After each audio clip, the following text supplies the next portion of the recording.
The Valorian Empire had conquered 47 star systems in 3 centuries, and their military doctrine was precise and overwhelming, and had never failed in all those years. When they detected primitive radio signals coming from a small blue world sitting in an unremarkable spiral arm of the galaxy, they followed their standard procedure, which included diplomatic contact, followed by assessment and, if necessary, the subjugation of the species. Ambassador Threlnax arrived at the human space station called Gateway, with an escort of 12 massive warships that gleamed in the darkness of space. He expected the usual response from newly discovered species, which typically included awe or fear, or desperate attempts at appeasement and bargaining. Instead, he was met by Colonel Jake Morrison of the United Earth Defense Force, who stood waiting in the docking bay. The human stood at average height for his species and wore a simple gray uniform with minimal decoration on the chest and shoulders. His expression was polite but completely unreadable, which Threlnax found deeply unsettling, because most species he encountered broadcast their emotions clearly through body language or pheromones or color changes. Morrison extended his hand in the human greeting gesture, and Threlnax mimicked it awkwardly because his species did not typically engage in physical contact with strangers. The negotiations took place in a conference room that humans had prepared specifically for the occasion, with food and water available for both species. Threlnax presented the standard terms that the Valorian Empire offered to all newly discovered civilizations. Join the Empire as a client species and provide resources and military auxiliaries, and accept Valorian governance over major decisions. In return, humanity would receive protection from other hostile species and access to galactic technology and trade networks. It was a generous offer by Imperial standards, because some species received far worse terms. Morrison listened patiently throughout the entire presentation and asked clarifying questions about specific terms and took extensive notes on a data tablet. He never interrupted and never showed any emotional reaction to even the most demanding requirements. On the 3rd day of negotiations, he delivered Earth's official response in the same conference room with the same calm expression. The answer was no. Threlnax felt his crest flare in surprise, because in 40 years of diplomatic service he had never encountered outright refusal at this stage. Most species either accepted immediately or asked for minor modifications to the terms. Morrison explained that humanity appreciated the offer and understood the benefits, but they had to decline because they valued their independence too highly to surrender it.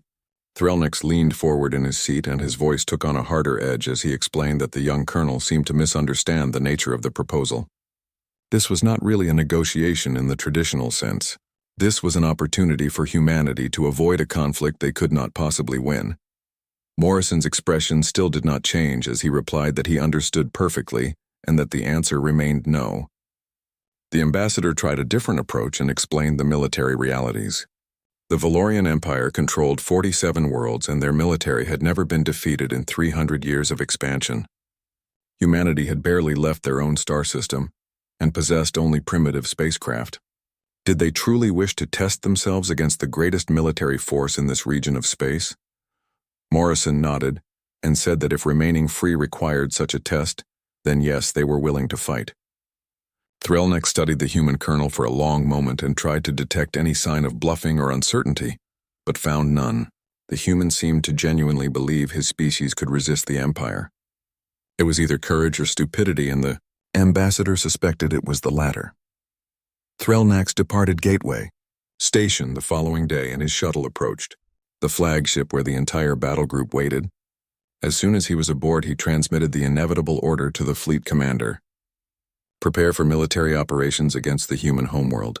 The species would learn the price of defiance through blood and fire. What Ambassador Threlnax did not know and could not have known was that Colonel Morrison had spent most of the 3 days trying very hard not to smile. The Valorians had just made a critical error in judgment that would cost them dearly. They had evaluated humanity based solely on their newest and least experienced soldiers. The men and women assigned to diplomatic protection duty at Gateway Station were fresh from basic training. They knew how to stand at attention and look professional and follow basic protocols. They had not met Earth's regular combat forces yet, and they definitely had not encountered the ones humanity called special operators. Morrison returned to his office after the Valorian shuttle departed and immediately began composing his report for Earth Command. He included every detail of the negotiations and his assessment of Valorian military capabilities based on their ship configurations and crew behavior. He noted that the Valorians seemed to rely heavily on overwhelming force and traditional tactics. They expected their enemies to behave in predictable ways. That would be their downfall. Within hours, his report reached the headquarters of Earth Defense Force on the planet below. Within days, the entire military began preparations for the coming war. Reserve units were activated and ships were moved into defensive positions and supply chains were secured.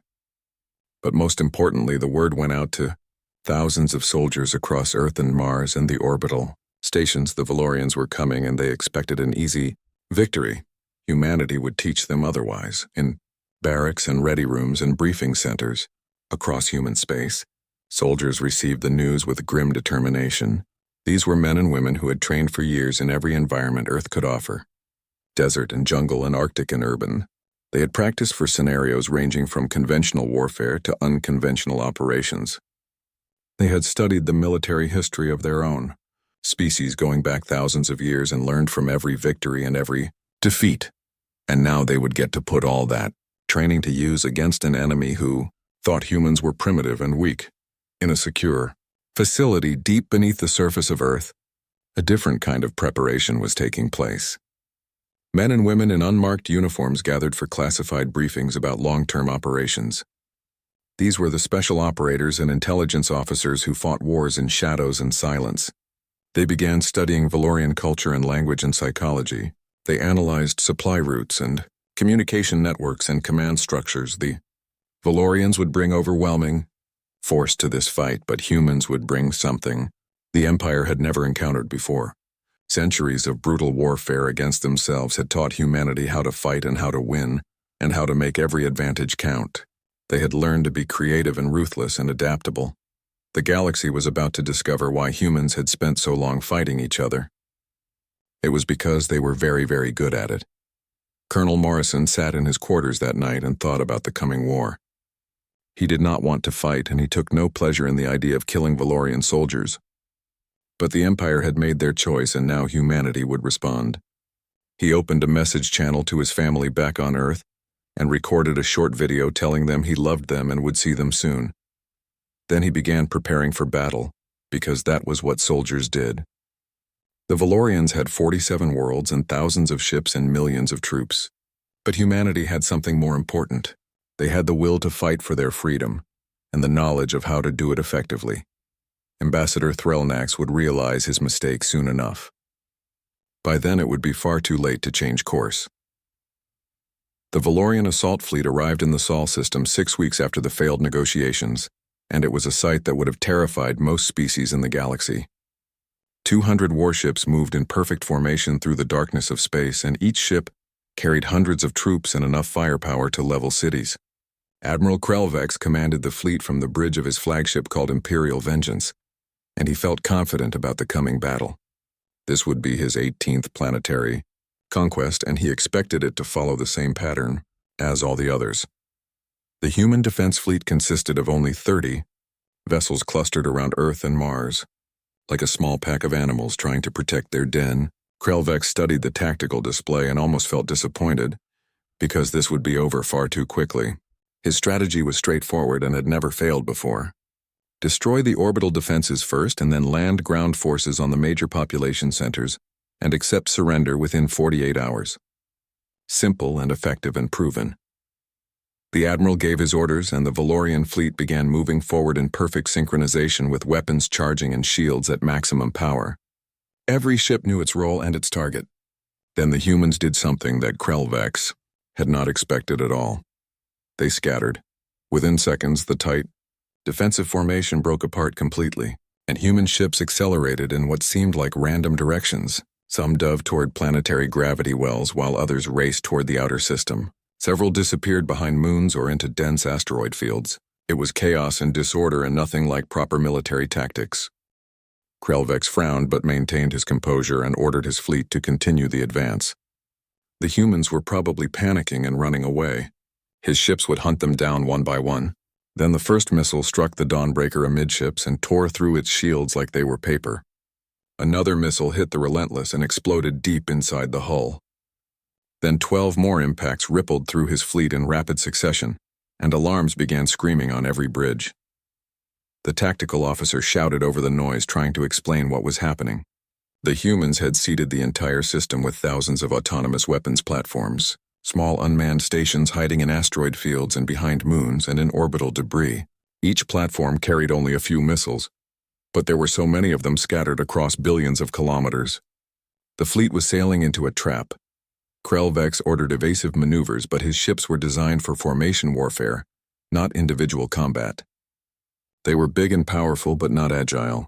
The human missiles came from every direction, and they did not fly in straight, predictable paths. They maneuvered constantly using tiny thrusters to dodge point defense systems. Some would go completely dormant for minutes before suddenly reactivating and striking from unexpected angles. Then the human ships themselves began their attack, and Krelvex realized he had made a terrible mistake. These vessels were not running away at all. They had been moving into ambush positions. A human frigate appeared from behind a moon and launched a full salvo at close range before disappearing again. A destroyer emerged from an asteroid field and targeted the engines of a Valorian cruiser before racing away at speeds that should have been impossible. But what truly shocked the admiral was how the human crews behaved under fire. Valorian doctrine assumed that enemy crews would panic when their ships were damaged and would retreat to safe distances to make repairs. Human vessels did the exact opposite. When damaged, they became more aggressive and more dangerous. Ships with hull breaches and failing life support systems would accelerate toward Valorian positions and force his fleet to waste precious firepower destroying vessels that were already crippled. The human communication channels were constantly active, and Krelvex could hear them even through the translation systems. Rapid exchanges of tactical information and status updates and what sounded like encouragement between crews. They never stopped talking and never stopped coordinating. One damaged frigate called the Edison reported that its reactor was going critical, and the core would explode within minutes. Instead of evacuating, the crew plotted an intercept course with a Valorian carrier. The captain's voice came over open channels so everyone could hear. "This is Edison Actual. And to any Valorian listening, you better remember this moment. When you get home, you tell them that Captain Amy Rodriguez sent you this message." Then the Edison detonated inside the carrier's hangar bay, and both ships were consumed in a massive explosion. The battle continued for 18 hours, and it was the longest 18 hours of Krelvex's career. His perfectly organized fleet was torn apart by enemies who refused to fight in any predictable way. Human ships would attack and retreat and attack again from different angles. The autonomous platforms kept firing until they were destroyed, and even then some would drift as debris before suddenly activating one last time. The humans used the entire star system as their battlefield, and every moon and asteroid and orbital station became a weapon. Finally, Krelvex made the decision that no Valorian admiral had made in living memory. He ordered a full retreat and withdrawal from the system. 43 of his ships were destroyed or too damaged to move. 70 more were damaged but could still travel. Only 87 ships remained fully operational. The humans had lost 19 vessels, but they had made every single loss count for something. As the battered fleet limped back toward the nearest Imperial outpost, Krelvex sat alone in his quarters and reviewed the battle recordings over and over. He watched human ships fight with damaged engines and breached hulls. He watched crews sacrifice themselves without hesitation. He watched tactics that broke every rule of conventional warfare and somehow worked perfectly. These humans fought like nothing he had ever encountered in decades of military service. They were aggressive and adaptable and absolutely willing to sacrifice anything to achieve victory. Every single crew member seemed to understand the bigger picture and acted accordingly without waiting for orders. It was terrifying. And then Krelvex remembered something from the intelligence briefings that made his blood run cold. These were just humanity's regular military forces, standard defense fleet personnel. Not elite units or special forces, just regular soldiers doing their jobs. If this was normal for humanity, then what did they consider elite? What kind of warriors did they train for special operations? The admiral sat in the darkness and contemplated that question, and did not like any of the answers his mind produced. Wrote his report carefully and honestly, because the Empire needed to understand what they were facing. The humans were not primitive or weak. They were dangerous and skilled, and they had clearly been preparing for war long before first contact. Their entire civilization seemed built around the concept of conflict. The report was transmitted to Imperial Command, and Krelvex waited for new orders. He suspected the Empire would send a much larger fleet next time, but he also suspected it would not matter. The humans had shown they could fight and win against superior numbers. They had turned their entire star system into a weapon, and somewhere in the back of his mind a small voice whispered that perhaps the Empire had chosen the wrong enemy this time.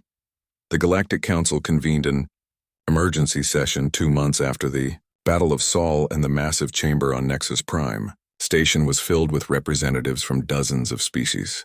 News of the Valorian defeat had spread quickly through established trade routes and communication networks, and smaller species that had suffered under Imperial expansion suddenly saw an opportunity. The humans sent a delegation led by General Lisa Hayes, who commanded Earth Defense Force operations, and she brought her military staff and, curiously, a single civilian advisor named Peter Grant, who said very little during the proceedings, and they know the council chambers were impressive by any standard, with high ceilings and advanced holographic displays and seating arranged in a circular pattern so all species could see each other. The Valorian ambassador demanded immediate sanctions against humanity for what he called unprovoked aggression and violation of established galactic norms. Several client species supported this demand either out of genuine loyalty to the Empire or more likely out of fear of what would happen if they did not. But other species disagreed strongly with the Valorian position. The Takrani representative stood and spoke passionately about the right to self-defense and how his own people had barely avoided Valorian conquest 20 years earlier. The Sorellan delegation remained neutral, but asked pointed questions about who had actually initiated hostilities. The debate continued for hours with no clear resolution emerging. During the afternoon recess, General Hayes found herself standing near one of the observation windows looking out at the stars.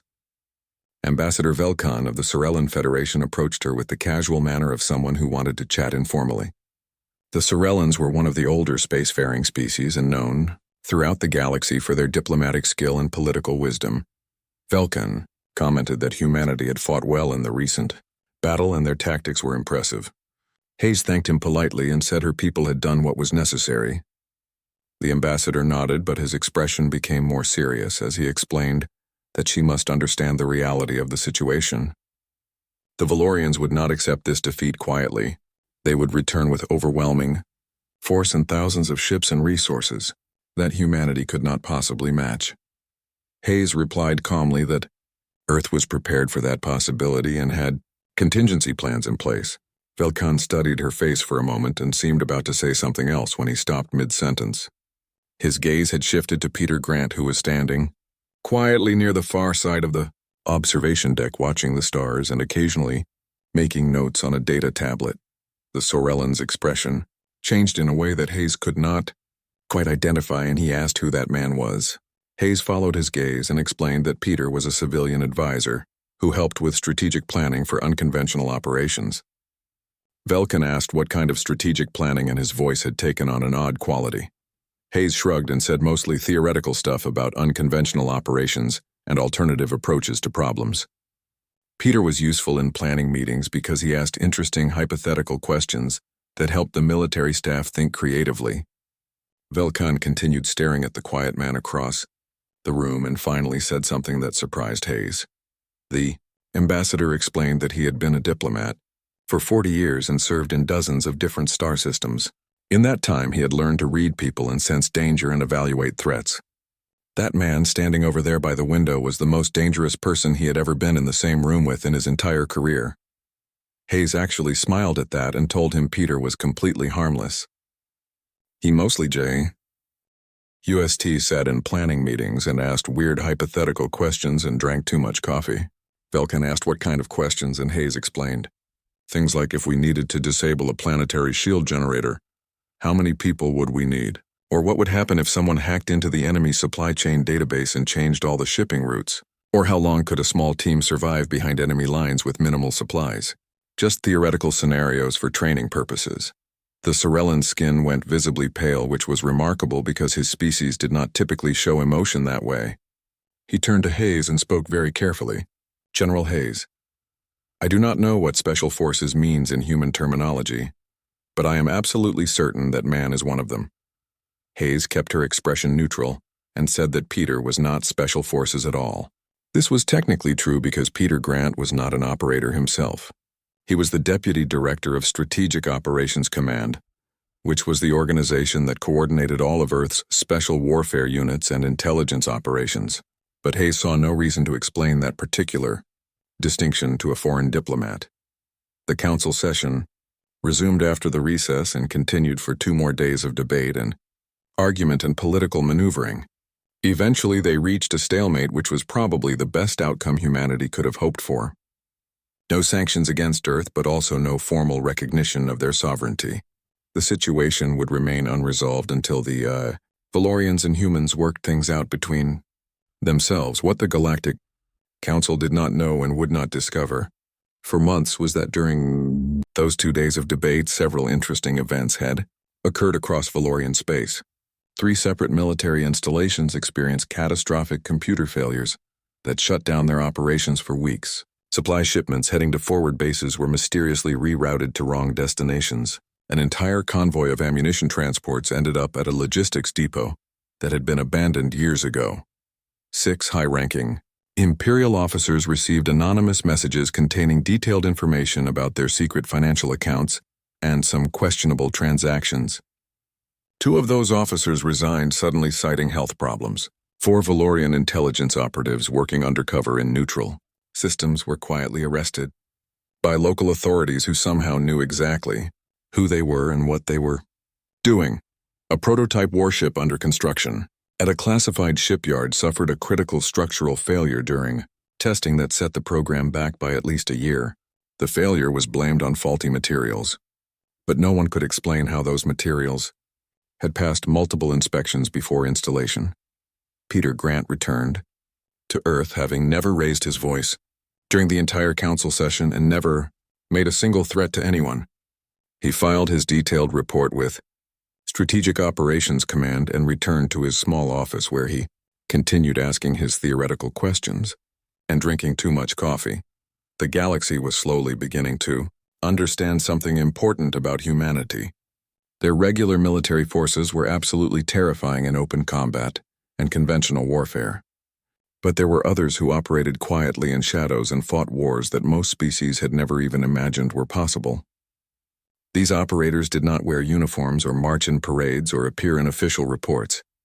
They simply accomplished objectives that seemed impossible, and humanity had trained a lot of them over the years, because humans had learned long ago that sometimes the best way to win a war was to make sure it never became a fair fight. Why face an enemy army in the field when you could disrupt their supplies and communications and leadership? Why fight a battle when you could win the war before the enemy even knew it had? Started Velkin sent a private message to his government that night recommending they establish friendly relations with Earth as quickly as possible. He explained that humanity possessed capabilities that went far beyond conventional military force. The Sorellans took his advice seriously because Velkin had not survived 40 years as a diplomat by being wrong about such things. The Valorian Empire's second invasion fleet was 5 times larger than the first and represented the largest military mobilization in Imperial history. Emperor Kreldan himself had ordered the assembly and declared publicly that humanity must be made an example so that no client species would ever believe rebellion was possible. The fleet gathered at the Imperial fortress world of Cardax Prime, which was a massive military installation that had stood unconquered for 2 centuries.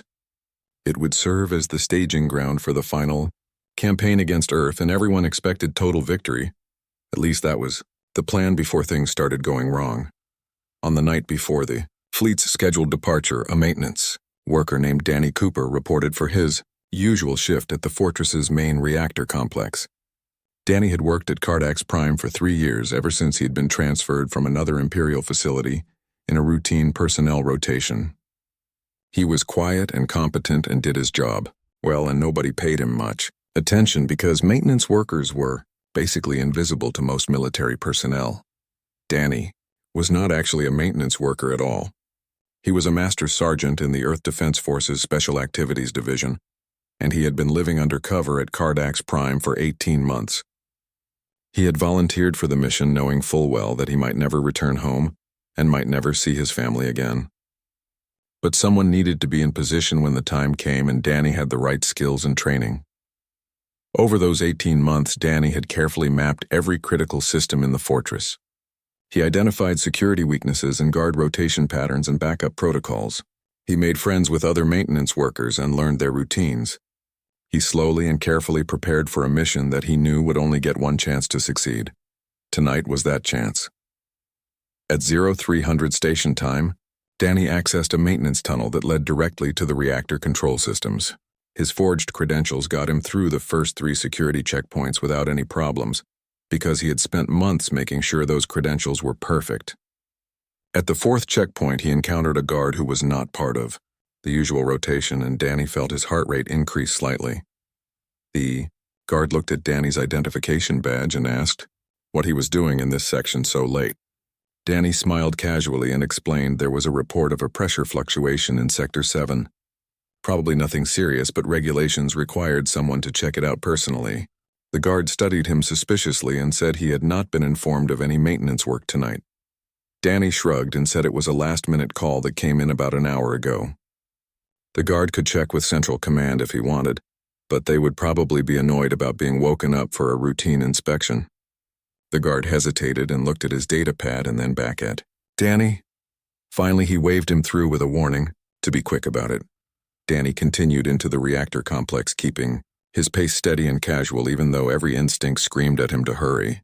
The reactor itself was an impressive piece of engineering and provided power to the entire fortress and the assembled fleet.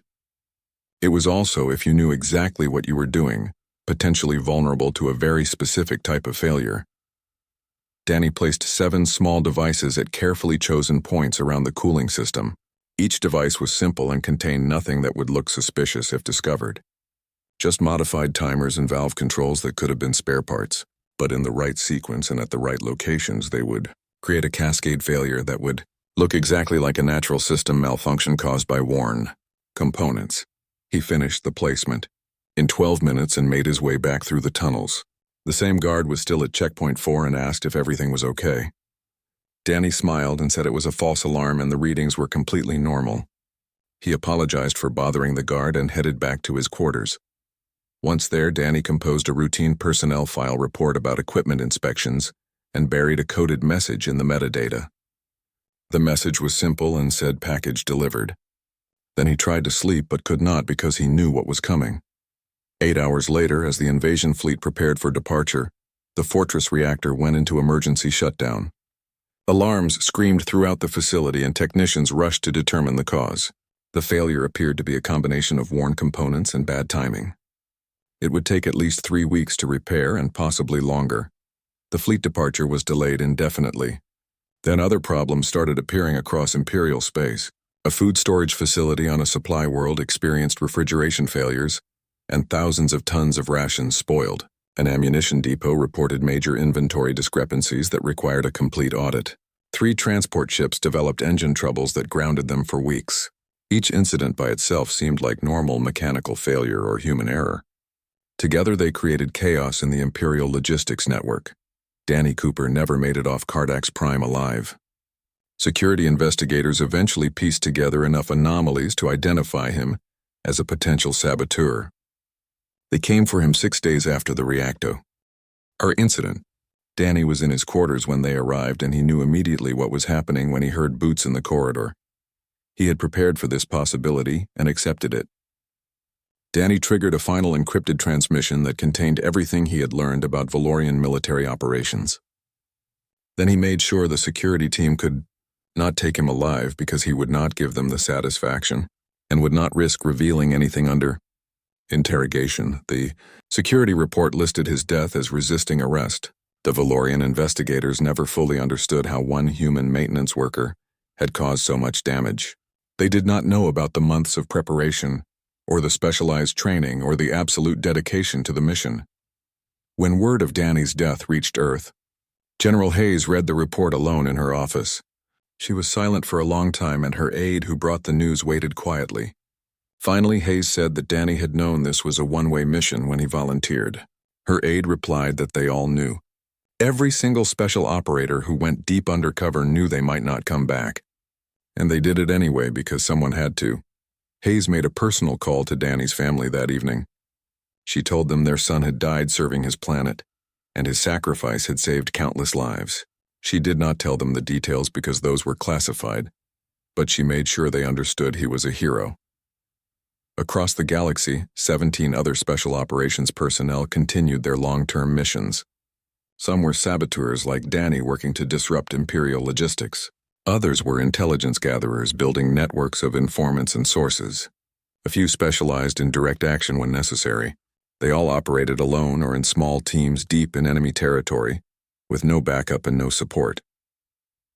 The Valorian Empire was learning a hard lesson that humanity had known for centuries. You could not fight an enemy you could not see. You could not defend against attacks that came from within your own systems, and you could not win a war when your supplies never arrived and your orders were changed and your intelligence was compromised. Humanity had spent thousands of years fighting brutal wars against itself. They had learned every dirty trick and every unconventional tactic. They had perfected the art of asymmetric warfare and special operations. Now they were teaching the galaxy why that experience mattered. The invasion fleet remained stuck at Cardax Prime for 6 months, while repairs were completed and new security protocols were established. By then the momentum was lost and the Empire's client species were asking uncomfortable questions. Admiral Krelvex wrote in his private journal that fighting humans was like fighting ghosts. You never knew where they were or when they would strike next. He was more right than he knew. The war lasted 2 years and 3 months from the first Valorian assault to the final treaty negotiations, and in that time the galaxy watched in amazement as a single planet held off the greatest military empire in their region of space. The Valorian Empire threw everything they had at humanity, including massive fleets and siege weapons and even biological agents that failed, completely because Earth's biochemistry was too different from other species. The humans met every attack with fierce resistance and creative tactics that seemed to come from nowhere. But what finally broke the Empire was not a single decisive battle or some miracle weapon. It was exhaustion and frustration and the slow realization that they could not win. Imperial supply lines collapsed under mysterious failures that investigators could never quite explain. Officers found their orders had been changed during transmission. Entire battalions were diverted to respond to threats that turned out to be false intelligence. The Valorian military machine that had once been terrifyingly efficient became paralyzed by uncertainty and confusion. Emperor Kreldan finally agreed to peace negotiations after his military advisors explained that continuing the war would bankrupt the Empire and possibly trigger rebellions in client species territories. The meeting was held on a neutral station with representatives from multiple galactic powers present to witness and mediate. General Lisa Hayes led the human delegation, and across the large conference table sat the Emperor himself along with his top military commanders and diplomatic staff. The Emperor spoke first because protocol demanded it, and he said that humanity had fought well and proven themselves worthy of respect. The Empire was now prepared to discuss terms for ending hostilities. Hayes replied immediately with Earth's requirements, and her voice was calm but firm. Complete withdrawal of all Valorian forces from the Sol system. Full recognition of Earth's sovereignty and independence. Reparations for damages caused by the invasion. And a non-aggression treaty lasting at least 50 years. The Valorian military commander Admiral Krelvex bristled at these demands and started to object. The Empire had resources beyond human comprehension, and could continue this war for decades if necessary. Hayes interrupted him politely but firmly. She said yes, the Empire could continue fighting for another decade or longer, but their economy was already collapsing under the strain. Their military was spread too thin, trying to maintain control of existing territories while also fighting Earth. And their subordinate species were starting to ask dangerous questions about why they should remain loyal to an empire that could not even defeat one primitive planet. Krelvex's face showed rage, but he remained silent because every word Hayes had spoken was absolutely true. The Emperor studied the human general for a long moment and then asked a question that had been bothering him throughout the entire war. He wanted to know about the sabotage and intelligence failures and mysterious incidents that had plagued Valorian forces. Was this the work of human special forces? Hayes nodded and confirmed that special operations personnel had been active throughout the conflict. The Emperor leaned forward and asked how many of these special operators humanity possessed. Hayes glanced at Peter Grant, who sat quietly at the end of the table as always. He gave a slight shrug that nobody else seemed to notice. Hayes explained that the exact number was classified for security reasons, but she could tell them that special operations personnel made up approximately 2% of Earth's total military force. The entire Valorian delegation went completely still and silent. You could have heard a pin drop in that conference room. Emperor Kreldan repeated the number slowly, as if he could not quite believe what he had heard. 2%. Everything the Empire had suffered, including the disruption of supply chains, and the intelligence breaches and the sabotage operations. All of that was accomplished by just 2% of the human military. Hayes confirmed this was correct, and added that special operators were very good at their jobs. Velkan, the Sorellan ambassador who was serving as the primary mediator, spoke up with a question. He wanted to understand what the Emperor was really asking. If that 2% was humanity's special forces, then what exactly were the other 98%? Hayes smiled slightly and explained those were the regular forces. The ones the Valorians had fought in open space battles and orbital engagements. Standard military personnel doing conventional warfare. The implications of this settled over the room like a heavy fog. The Valorians had committed enormous resources and thousands of ships to fighting Earth's regular military, while a tiny fraction of special operations personnel had systematically dismantled Imperial logistics and intelligence networks, and that special operations component was only 2% of humanity's total capability. Admiral Krelvek spoke slowly and carefully, as if testing each word. So the Empire had not yet faced humanity's full military strength. Hayes looked directly at him and said no. They had not even faced a third of it. Earth still had reserve forces and National Guard units and militia organizations that had never been mobilized. Human industrial capacity was still in the process of converting to full war production. And if she was being completely honest, the war had been fought with restraint because humanity was trying to minimize unnecessary casualties on both sides. She leaned forward and her voice became harder. So yes, Earth would accept Valorian surrender and they would be reasonable about the terms. But the Empire needed to understand something very clearly. If they or any other galactic power decided to test humanity again in the future, then next time there would be no restraint. Next time Earth would fight without holding back. The treaty was signed 3 days later in a ceremony attended by representatives from a dozen different species. The Valorian Empire agreed to withdraw completely from the Sol system and recognize Earth's sovereignty. Reparations were structured as favorable trade agreements to avoid causing complete economic collapse. A non-aggression treaty was established for 75 years instead of the 50 Hayes had originally requested. As the various delegations prepared to depart and return to their homeworlds, Velkan approached General Hayes privately in one of the station's observation lounges. He said he had to know something that had been bothering him throughout the entire conflict. Why did humans call their special operations personnel special? What made them different from regular military forces? Hayes considered the question carefully before answering. She explained that regular forces were trained to win battles. They learned discipline and how to follow orders and how to maintain formation under fire. They were the backbone of any military, and Earth's regular forces were exceptionally good at conventional warfare. Velkan asked what made special forces different then. Hayes said special forces were trained to win wars, not just battles. They were given objectives rather than specific orders. They learned to improvise and adapt and achieve their goals regardless of obstacles or costs. Earth selected the most intelligent and most determined and most creative soldiers and taught them to think like the enemy. Then those operators were given the tools and authority to act on that thinking independently. She continued explaining that regular forces fought the war everyone could see, the battles and fleet engagements and territorial control. Special forces fought the war that most people did not even know was happening, the intelligence gathering and sabotage and psychological operations. Both types of forces were necessary and both were highly effective. But when you combined excellent, regular military with elite special operators, you created something that was very difficult to Defeat, Velkin was quiet for a moment and then asked if this was how humans had always fought, even before they reached space. Hayes nodded and said yes for thousands of years before spaceflight. Humanity had been at war with itself throughout recorded history.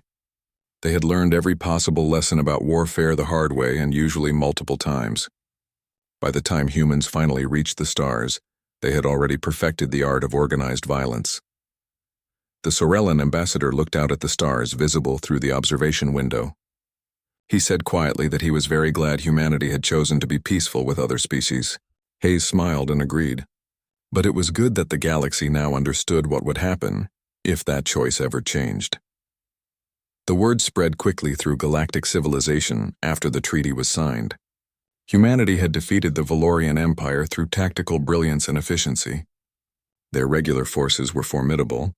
Their special forces were absolutely terrifying. And perhaps most disturbing of all, the humans seemed to think this was completely normal. They could not understand why other species found their approach to warfare so unusual.